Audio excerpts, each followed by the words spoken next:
It's a season of smokescreens in the NBA. NBA teams are sending signals about who they're going to pick. Some of it might be true, some of it's not true, just to throw people off.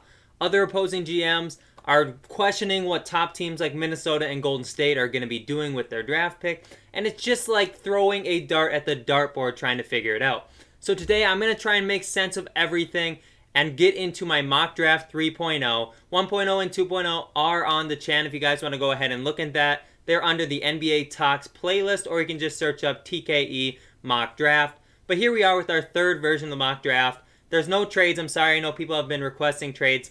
I don't know how to make like trades in a mock draft. I don't know what type of moving parts that's going to entail and everything. I don't want to try and get into that. So I'm just going to keep the draft order as it is. I'm going to go in depth of the lottery picks, and then 16 through 30 or 15 through 30, I am just going to give you guys the names and the team that is drafting them. So without further ado, let's get into it. With the first overall pick in the 2020 NBA draft, I have the Minnesota Timberwolves selecting LaMelo Ball. He's a point guard from Australia. His strengths, he's very good passer. His playmaking and his vision on the court is superior versus like anybody else in this class. And he also has really good size as a point guard. He stands about 6'7 or 6'8, which is really tall for an NBA point guard. You're talking almost as tall as like Ben Simmons. The problem with LaMelo Ball is he has a broken shot form and he's not a good defender. He really cannot shoot the ball very well. He has some nice touch, but the form from his feet all the way up to his arms is just really off, and I think he needs to tweak that if he wants to be a good shooter at the next level. And then defensively, he has some length that can cause some disruptions, but he's not very good, and that's concerning. Nowhere near his brother Lonzo's defensive caliber. And for the Timberwolves, that might be a bit concerning. But on the bright side, the Timberwolves could draft LaMelo Ball, let him show off his offensive talent, and then a team that desperately needs playmaking could trade for LaMelo Ball. And that is something that I think the Timberwolves should be trying to do. And if they think LaMelo will end up being the best player in this class, they should take him number one. With the number 2 pick in the 2020 NBA draft, I have the Golden State Warriors selecting Deni Avdija. Before, I've had the Warriors taking a couple other people. I have not had Avdija up at number 2, and here he is. He's a small forward, power forward combo. I think he'll play more power forward in the NBA. And the thing is, the Warriors went and saw him work out, I believe it was in Atlanta, and they fell in love with what they saw. They were quote-unquote blown away. Some of his strengths are that he has a solid build for the NBA. He's about 6'9", and he has a really good handle for that size. People are throwing out comparisons of Luka Doncic. I don't necessarily see that. I see more of a TJ Warren comparison. But he has a good handle, he's a solid passer, and he has a good build to play between the 3 and the 4 in the NBA. On the negative side, he is a poor free throw shooter, which typically translates to poor NBA three-point shooting, which is unfortunate because he isn't seen as a good shooter right now. He's okay, and I don't think there's too much off with his form. I think he just doesn't have that touch to be a really good shooter. I think he'll hover around like 31 to 35% for his career. Not terrible, but I think he could definitely improve that, and maybe at the NBA level, in the right system, such as Golden State, he can learn and work on his craft to become closer to a 40% three-point shooter. And then he's kind of in between positions as a 3 and a 4, and offensively, I don't think that's a big deal, but defensively, it could cause problems where he's a little too slow to guard in the perimeter and a little too small to guard down low. But with the Warriors and a high-powered offense, I don't think it would matter too much, so that's why I have Deni Avdija going second to the Golden State Warriors. With the third pick in the 2020 NBA draft, I have the Charlotte Hornets selecting James Wiseman from Memphis. James Wiseman is a physical specimen. He's 7'1", plays the center position, and protects the rim really well. Some of the strengths I have for him is how ready his frame is to be in the NBA. He is literally a monster. The dude is huge, and he's also a good rim protector, and he has some defensive versatility too, and he moves his feet decently well for someone of his size, and that is very promising. The weaknesses I have for James Wiseman is that he doesn't create offense for himself. He's mostly going to be a rim runner in the NBA until he becomes a better shooter. And he has a solid shot right now and definitely promising. He's not a complete non-shooter like some other people in this class, but he isn't a shooter by any means, so he doesn't create much offense for himself. And he also has a lower basketball IQ from what I can see. he doesn't understand the game at some times, which really limits him both on offense and defense. But nonetheless, Charlotte needs that big man rim protector, someone to replace Cody Zeller, and I think that can be James Wiseman, so I have him going 3rd overall. With the 4th pick in the 2020 NBA draft, I have the Chicago Bulls getting an absolute steal in Anthony Edwards. Edwards is viewed as the number 1 prospect by many people in this draft, and maybe he would go to Golden State or Charlotte or Minnesota if he's readily available for them, but if those 3 go more for fit, I definitely could see Anthony Edwards falling to number 4.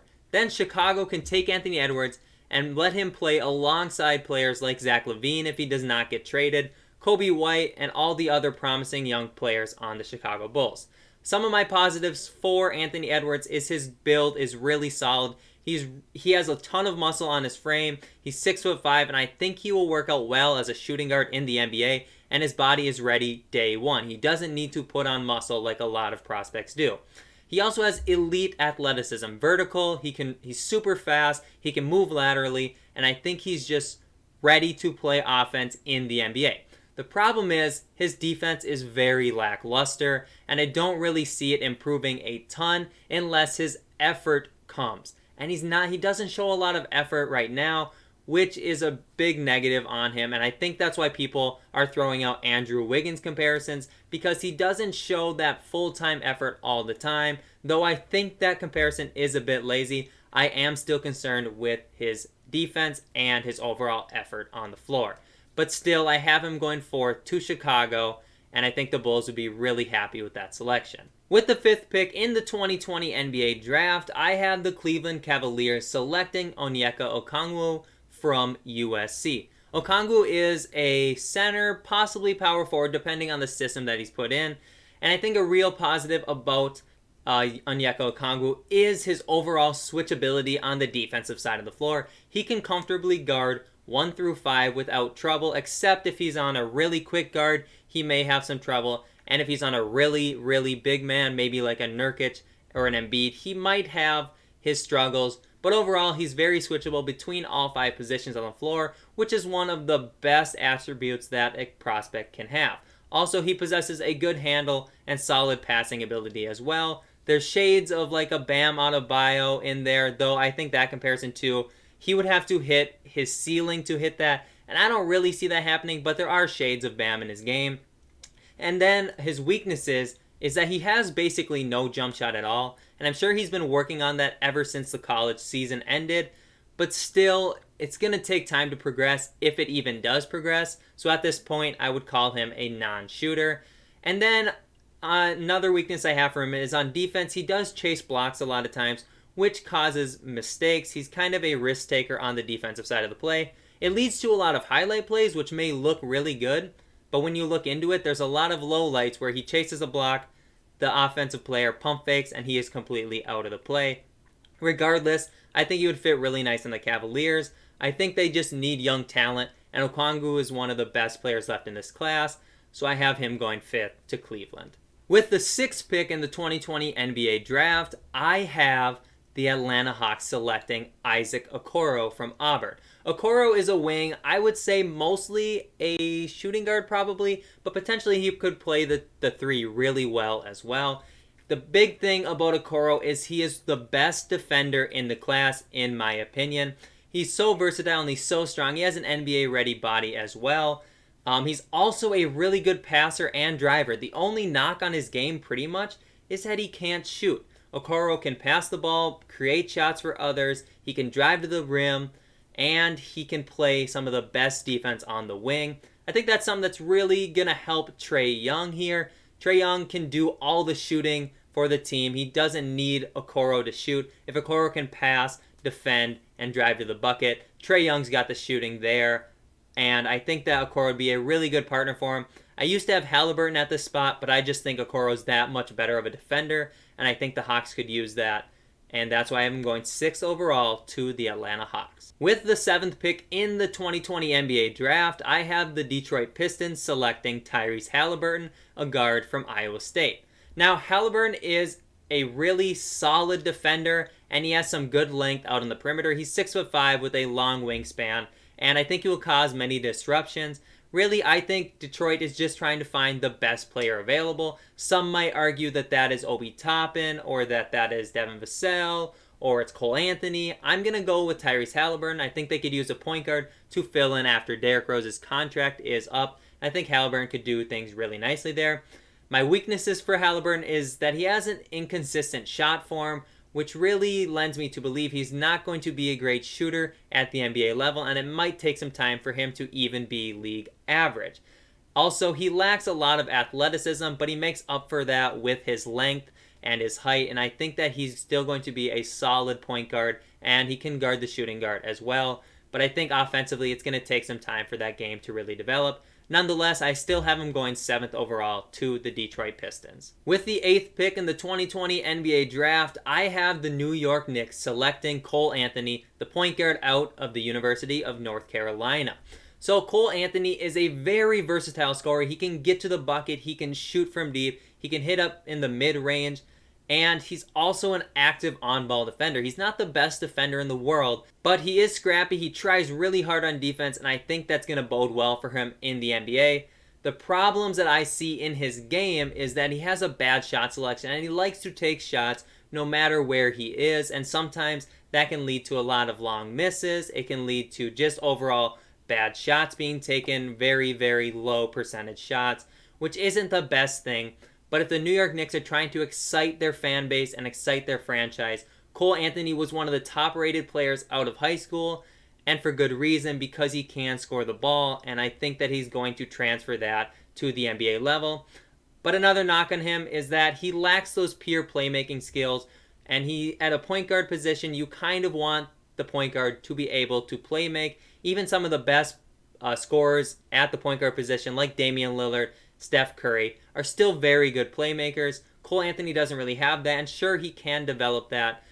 But then again, the Knicks don't have too many players that he needs to pass to because their offense isn't that good. I think they just got to go with Cole Anthony, bet on the offense, and see if everything works out in their favor. So I still have Cole Anthony, top 8, going number 8 to the New York Knicks. With the 9th pick in the 2020 NBA Draft, I have the Washington Wizards selecting Obi Toppin, power forward / center from Dayton. Obi Toppin is a 3-level scorer. He can shoot the ball really well in college. He shot from the mid-range, and he can get to the bucket with ease. He has elite athleticism, and he is a monster physical specimen. He is about 6'9", and he is just built beyond measure, especially in his top half. And I think that's going to translate decently well to the NBA, though he will be going up against better athletes. Obi Toppin is considered top 5 prospect by most people, and he sits at most people's top of their boards, somewhere falling in the top 5. For me, I have him dropping lower because I don't think the athleticism's fully going to translate, like I said, when he's playing against more athletic people at the NBA level. But I think the thing that's really going to hold him back is how bad he is on the defensive side of the floor. He's okay in the post, but if you take him outside of the post, he cannot move laterally. He cannot turn his hips. He has very stiff hips, which causes him to be very, very bad in the pick and roll defense. And I just think that Obi Toppin's defense is really going to take him out of the picture for a lot of teams. But if you're wanting to bet on offense, I think Obi Toppin is the way to go. I think Washington could really use some more offense alongside Bradley Beal and John Wall. And I think if you even have him coming off the bench for a couple seasons, I think he's going to turn out to be a fine player in the NBA. I just wouldn't bet on him ever being a good defender. But still, Washington is going to select him at number 9. With the 10th pick in the 2020 NBA Draft, I have the Phoenix Suns selecting Killian Hayes, a guard from France. Now, Killian Hayes is a really solid prospect, and I actually have him higher on my big board than I do in the draft. I think he's probably like a top 6 prospect in this class. I really like Killian Hayes' strong playmaking ability, and he's very, very creative in the pick and roll. The problems I see with Killian Hayes is that he struggles to go to the right, and that really limits what he can do on the offensive side of the ball, scoring-wise. And he's also a very limited athlete. He doesn't have top-end speed, and he cannot jump out of the gym like some of these players.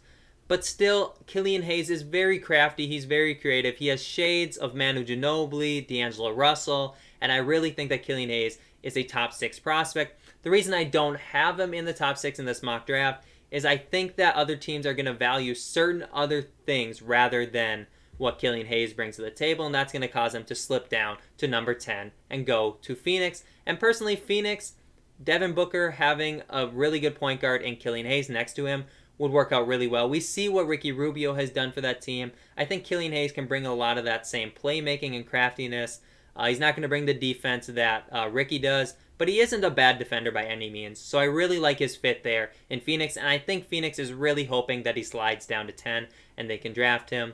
But nonetheless, I do have Killian Hayes landing at 10 and going to the Phoenix Suns. With the 11th pick in the 2020 NBA Draft, I have the San Antonio Spurs selecting Devin Vassell, a wing from Florida State. Now, Devin Vassell is a very solid shooter, probably one of the best shooters in the class, and though there is some skepticism after a video surfaced online of his shooting form where he's shooting really far above his head and it looks like his form has been changed from his time at Florida State. Now, people came out and said they were just messing around at the end of practice. I don't know what to believe in this situation, but I really don't think that that's going to be his new shot form. I think he'll still stick with his shot form from before, and I think it'll work out fine, and he should be a solid shooter at the next level. He's also one of the best wing defenders in this class. He has a very long wingspan, which bodes well for getting a lot of steals and just causing a bunch of disruptions. But the problems I see in his game is that he lacks birth and athleticism on both sides of the ball, and he has a very, very thin and wiry frame, suggesting that he needs to add some muscle at the NBA level. I think that will come, but regardless, he's still one of the best wing defenders in the class, and he's a prototypical 3-and-D guy. Plus, he was working on some off-the-bounce and off-the-jump game at Florida State, and I think some of that is going to come along as time goes on. He's not going to be a solid creation scorer in his first few years, but I think he could develop some of that and be okay at that a couple years down the line. And I think that San Antonio is going to love having a 3-and-D wing on that team. I think everything's going to work out well if he does fall all the way down to number 11. So I have San Antonio taking Devin Vassell. With the 12th pick in the 2020 NBA Draft, I have the Sacramento Kings selecting Precious Achiuwa from Memphis. Now, Achiuwa is a power forward, but I think he could play the center at the next level, depending what team he ends up on. He's about 6'9", and he has a solid frame, but I think it's really going to depend if he has a rim protector next to him so he can play the power forward, or if he has to play that center and they're not really worried about the rim protection. I'm not so sure. I would bet on him more being a power forward at the next level. And Precious Achiuwa is very athletic, which is going to be really, really good for him. When I watched tape of Memphis and James Wiseman was on the floor with Precious Achiuwa, he actually stood out more than Wiseman did, which was really, really impressive in my opinion. Another really good thing is that Achiuwa is a solid rebounder already, and that's going to bode well for him getting minutes. Plus, he showed slight bits of creation on the floor and a slight jump shot. The problem I see with Achiuwa at the next level is that he's very turnover prone. He likes to try and make a fancy pass, or he loses the ball while dribbling, and he's also inconsistent as a defender. And for being a big man, you want him to protect the rim some. And at a center spot, I don't think he's going to be able to do that. I think he's athletic enough to guard some fours in the NBA, but I think some of the smaller, faster fours are going to get by him pretty well. And he's going to really have to focus on using his length to make up for some of his limited athletic ability when I'm talking about moving laterally, not up and down. I think he's a very good athlete. I just think he has some trouble moving laterally when trying to guard wings, and some of those smaller fours could cause those problems. But regardless, I think Sacramento takes the bet on him panning out and selects him with the 12th overall pick in the 2020 NBA Draft. With the 13th pick in the 2020 NBA Draft, I have the New Orleans Pelicans selecting Aaron Nesmith, the wing from Vanderbilt. Now, Aaron Nesmith is a very, very good shooter. I would say he's an elite shooter, probably the best shooter in this class. And he's also decisive when he drives to the basket, though he's not the best finisher around the rim. The problems I see in his game is that he lacks shot creation and also defensive fundamentals. I don't think he's a terrible defender, but I think there's some lapses in judgment. There's some lapses in he doesn't know what to do, and he lacks some of that fundamentally sound defense where he lets his offensive player get by him and certain things like that. I don't think he's a complete negative on the defensive side of the ball. I'd say he's probably closer to a neutral defender, but still you want him to improve that way. He's got an NBA-ready body, and the elite shooting is something that New Orleans could really use alongside Zion Williamson. So I really think he would pan out really well in New Orleans, and that's why I have him going 13th overall. With the 14th pick in the 2020 NBA Draft, I have the Boston Celtics selecting Patrick Williams from Florida State. Now, Williams is a big man, and there's a lot of discrepancy about what position he plays. Before I really dove into it, I was under the impression that he was a true wing. I had seen ESPN classify him as a shooting guard, and many other draft sites classify him as a small forward. After I dove into his game and really found out what he did, I have him as a power forward and a small ball center at the next level. I don't see the wing type play from him. I think you could occasionally play him at the 3 if his jump shot develops, but I don't really see that he is a true wing. I think he's more of a big man, especially in this small ball type of game that the NBA is heading towards. He's very, very strong. He is just built like a brick house, and I think that bodes well for him playing that 4 position and possibly the 5. He's also really mobile on both ends of the floor, especially as a defender. He can guard 1 through 5, especially 2 through 5. He might have some trouble with the point guards, but I think he's just still a very mobile dude. And he's one of the youngest prospects in the class. I believe he is actually the youngest American-born prospect in this draft class. And I think that shows that he has a lot of room to develop, and I think he could be one of the best defenders from this class. The negatives I have on Patrick Williams is his inconsistent shot form and him not really having a clear position at the next level.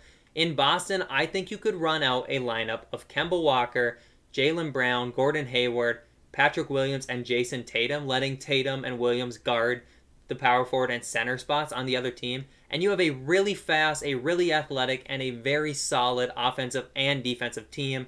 I think that would look really nice, and if he falls all the way to 14, Boston should definitely take him because we know the center spot is their biggest weakness. So now the lottery picks are done, and we move on to picks 15 through 30 in the NBA draft. I'm going to just run through these. I'm going to say the team, who they are selecting, and what school and position that team played.